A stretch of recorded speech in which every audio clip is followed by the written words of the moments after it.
Topic Uh-huh. number 2 today, Danny. What is number 2? Streaming wars. What? Streaming wars? Streaming wars. Well, that's talk about something no one can get a handle on from day to day. So here's the thing, if someone said, if I had to go out there and I had to buy an AMC subscription, right? If it was all standalone and you bought every set of channels that you wanted, Sure. $5 at a time, I would have never seen Mad Men or Breaking Bad. I mean, like the show would have had to have been in 4 seasons in, and everyone would have had to been like, "Oh, this is great." Most of us stumbled upon it because it was just there, right? Right. And so I think that's part of what I see is like now discovery of new things is going to be a little harder. And I know HBO has gone the route of like they will offer a show for free, like for 4 episodes or something, or they're up Mm-hmm. like the show Billions on Showtime.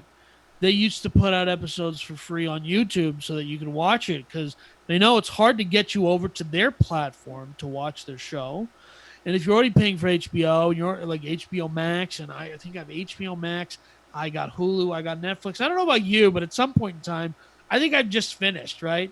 I'm on the Korean part of Netflix now. I don't know what the heck is going on, Well, but see, I don't but look here. Here's the deal. I pay for everything, right? My wife still makes me have cable and every channel that they really? have, and then on top of it, I have all of these apps that I have to have: Netflix and Hulu and Disney Plus, and Right. so I basically pay for everything. And the thing about streaming wars that I find interesting from a business standpoint is I have no idea in the current world of streaming channels. It is Right. so easy to develop one and even get content into one because Yep. so much of the content overlaps from one to another that there's no sign in the future of what is going to happen. How's it going to work out? Is Amazon, like, you can go on Amazon right now and there's a bunch of these apps that you can get access through your Amazon Prime account, right? The Right. deals that they've made with these companies to, I'm sure, share something with them, I know, right? but can I tell you why those are a bummer? Is because like um, my sister and her husband and my friends, we all kind of pool our different accounts, right? We swap passwords across Don't say different that in things. the public space. You're not supposed to do that. That is against the licensing agreement Uh that you huh. have. Yeah. Okay. So I But don't that's share why. mine with anyone, Danny, Uh huh. But ever. that's why they give you profiles, right? Because they're expecting everyone to do No, that. what's scary is the fact that a profile one day on my Amazon Prime account just Yeah. popped up and separated itself one day and said Robert, Jennifer, and children or something like that. Like, I didn't set that profile up. It just said, "Hey, this is the." That's what's scary. That's But freaky. my point is there's just so many. Like, it Yeah. seems like No. every other day I'm coming across a new TV movie app, Streaming platform. and Yeah. then very quickly thereafter they have unique content, right? CBS All Access they're basically every new Star Trek thing, which I'm a Trekkie, a new Trek fan, right? If I want to watch all the new Star Trek material, it's only on CBS All Access. It's not on CBS. Folks, if you couldn't tell by his neck beard, Hey, that big man is a Trekkie. Oh my goodness. I'm not going to say Uh the words I want to say right now, but Picard, Star Trek Discovery, right? All the new stuff. I I don't know have what to you're saying pay because the I'm a six normal dollars a person. month, right? Yeah. Hey, if there was a Fast and Furious network, you'd be all over it, all right? So, Done. Sold already yeah, purchased. Vin Yeah. Diesel. I learned actually in 2020 that the reason he's actually called Vin Diesel is his name is vehicle identification Identification number diesel. number.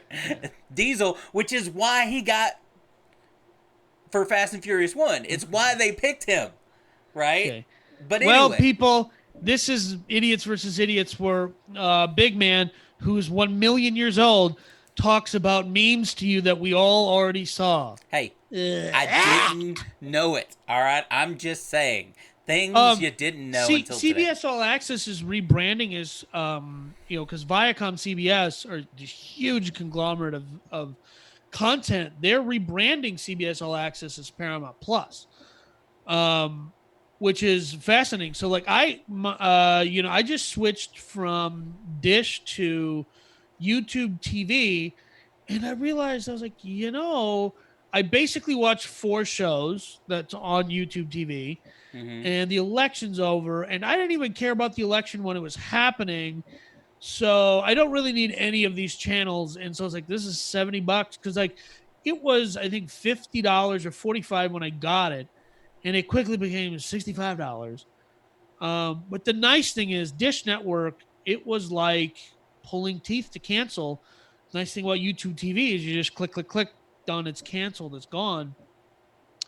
So here's the thing about streaming wars that I think is interesting. I think there's so many platforms. At some point in time, the concept that what happened with Netflix was an aggregator of content. They Right. went out, they bought licensing to content in certain regions, and they put the content on their platform. At some point in time, Netflix had so much money, they started making their own content. And that's when Mm-hmm. the content creators and the original distribution platforms, such as CBS and Disney and all that, said, well, if they're going to make content, why don't we become our own platform? And so they decided to disrupt the content creation game, because I'm not saying I'm an expert or anything, but to make an amazing looking TV show right now Mm-hmm. cost a fraction of what it used to cost a million years ago, right? Like Well, when I of say a course. fraction, I mean you and I can run out to Sam's Club and Costco right now and buy up a bunch of 4K digital SLRs, and we can go find some kid from ACC or anywhere, and like we can go online and find a guy to edit our stuff down. Absolutely. And but we you need a quality story editor. What are you talking about? 50, 60,000 bucks, and then a decent editing. I mean, for like $300,000, we could become a production house. Whereas Well, even when cheaper Netflix, than that, if you talk about like Netflix, for example, that has a person that, they can grab a comedian yeah, Gabriel Iglesias and go, hey, or Adam Sandler, and make movies because they already own the yeah, equipment. They already own all this they crap. already, And then yeah, they just go, hey, you just tell us, man. Tell us the storyline. Tell us where you want it to yeah, be. And we're just all going to do it. And it's super inexpensive, which is why every big name comedian, hell, the Big Show from WWF or WWE, the wrestler called the Big Show, this yeah, very large wrestler guy, has his uh-huh, own Netflix comedy show about him being a dad of like 3 girls or something like that. huh, It's pretty awful, but I'm sure it cost them next to nothing to make. It's a right, house set with a previous wrestler and a couple of, you know what I mean, his yeah. daughters, and they wrote a little comedy, and it cost them. So if it flops, it's not a huge like versus CBS or ABC or Totally. It's not the same. The barrier to entry is lowered, and the risk is so much lower yes. that, and the other thing too is like we live in a world where it's like um especially in 2020, I've hit the end of content, man. Like I've watched a lot of stuff already, like there's not much left. And so now like especially too, like they're bringing this international content. There was a TV show on Netflix called Indian Matchmaking. I am of, I guess, some sort of Indian or something, and I watched it with my mom. It was a funny show to watch. And the interesting part of that show was we watched the show. And my mom goes, "Now I see why you don't like dating Indian women." Because she's like, "Now I get it." See, okay, now this is the one thing that I'll say about the streaming wars content creation is there seems to be a wide gap in the quality of the programming. Like I Sure. was just talking about that Big Show TV series, watched a couple of episodes of it to give it a shot. It was not high quality comedy. It was very formulaic. It was not Yeah. great. But then you turn around and somebody else does a very similar show and it is amazing. And so Right. there seems to be this gap in they'll make one show and it is awesome. And then they'll make another show. And people are very forgiving with the online created content like Totally. Netflix or Yeah. whatever. That's. Like if for I'll give you a great example. What's the new Hemsworth movie that came out on Netflix not too long ago where he went and saved the Ugh. kid? It was awful. Okay, I enjoyed it. The point is you could tell by watching that there were portions of that movie that almost looked like mega movie right? Yeah. Action scenes. Totally. But the movie overall obviously didn't have the depth of a gone to movie. It was a Yeah, going to the very theater. low, thin storyline or whatever. But so people loved it in that it was made for Netflix. For a Right. Netflix movie, it was great. It was very cinematic. It had Chris Hemsworth in it, right? It had some Yeah. other actors in it or whatever.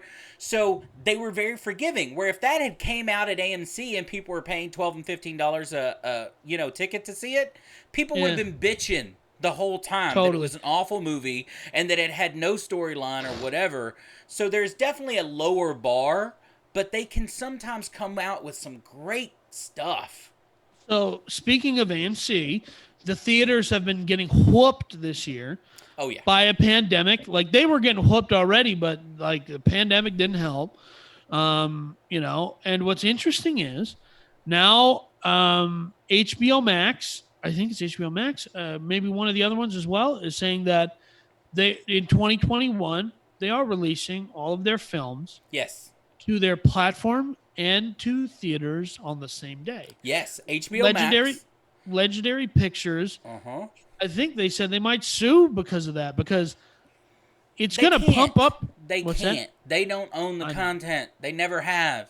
They Well, they can yeah, they try. produce I it, mean, yeah. people can sue for anything. Right. But they don't own the content. They license it just like anybody else. And this is exactly what you and I were talking about on the first part of this podcast with Facebook and everything else, is the fact that if you don't embrace change, you die. Movie theaters Right. have relied on things working the same way since Right. their creation, right? A Well, movie comes out, I- you go ahead. Well, I was just saying, like, the genesis of our channel and us working together on content was us doing movie reviews, right? Right.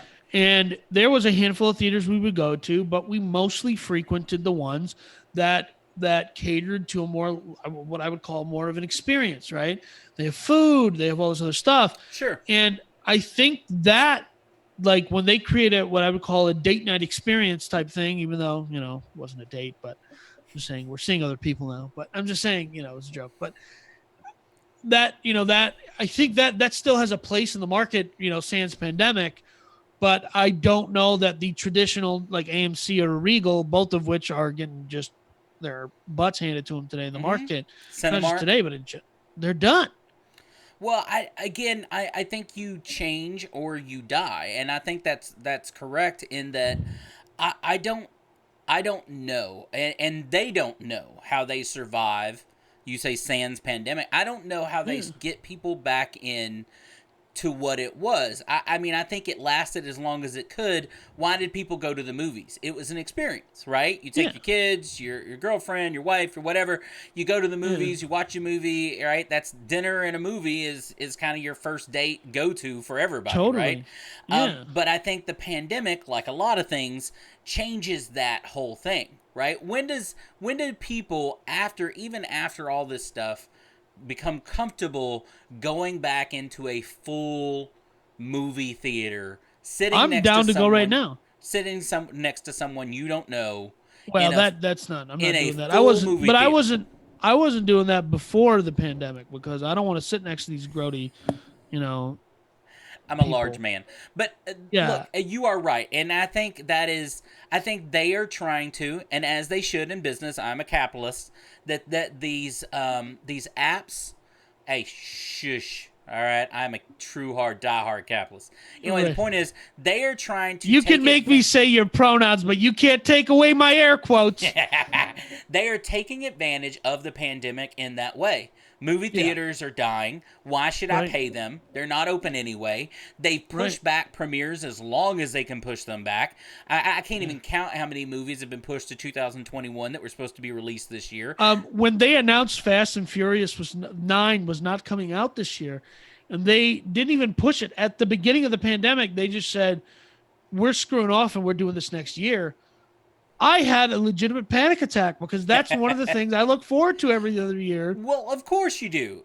But a lot of movies, Even right? years, so 2018, 2020, they're Fast and Furious years. Odd years or not. Odd years, you're just building up excitement to the next Fast and Furious film.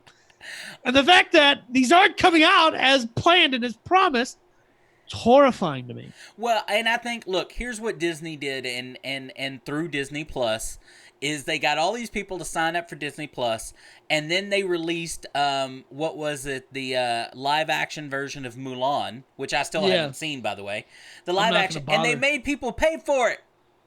Oh, they did. Yes. So they Okay. released Mulan, right? There was a couple of other ones that they, you know what I mean, that they released. Because they and are just- saying with HBO Max, what they're saying is you can go, because they're doing Wonder Woman 1984, which I'm so excited to see. Oh yeah. They're saying that if you do the free 7-day subscription, you will not have access to all of the content. So I think what's going to happen is, here's what I think. I think like with any new vertical in the marketplace, it goes wide and crazy, and there's all this other stuff. Like, I know, like, when apps were a thing, everybody had a stupid app, right? But at some point in time, everyone chills out. Nobody cares. You have an app. I'm not going to go download your dumb thing unless I need it. I download the Walgreens app. I take a picture of the barcode of my prescription drugs. They fill it, and I delete the app. I don't have the stupid thing on my phone, right? Right. So I think the same thing will eventually apply to streaming platforms, where some company's going to go, hey, pay us $60 a month and you can watch 10 episodes or 10 things from here, 5 things from here, and we'll just all end up with cable all over again. Well, right? and that's what it is. That's where it's going to move, right? Whether it's Amazon or whether it's Netflix or whatever else, they're going to end up being an aggregation of a bunch of these different channels, right? That are just going to pay them for access to their channel, and you're going to pay that one company for access to 500 of them or whatever it may end up being. And just like current cable, you're not going to end up watching most of them. You're going to have your 12 favorite channels that you watch, and the rest of them are going to be garbage most of the time. But every now and then you're going to put in a search, and that random one has the show that you want to see or movie you want to see. And that's what it's going to be. But what Disney Plus did, they took a chance and it paid off, is they proved that people will not only pay to have access like Netflix, right, and Disney Plus and whatever, but they'll pay to watch something first. And I think Mulan was, I think it was $30, $29.99 to watch it. Now, eventually, December 4th, it came out on Disney Plus, where you didn't have to pay to watch it. But for the first month it was out, if you wanted to watch it, you had to pay the, you know what I mean, at the movie, and, $30. I know somebody who paid to, there's a show, I think it comes out on TNT, and it uploads to Amazon Prime, and we were watching it at the same time, and he's like, dude, have you seen season 4? It's called Animal Kingdom. I was like, no. He's like, why, dude? It's like $20. I was like, yeah, but I pay for Amazon Prime. It's going to be there in 2 months, and I already paid for it. Yeah. So I just waited. I waited it out, and but that's you. They prove that people will pay for that content, not a few, but a lot. Yeah. So I think Disney tried something, and Disney does. It's that kind of company that tried something, proved that it worked, and now you'll see it more often because it did work. Right.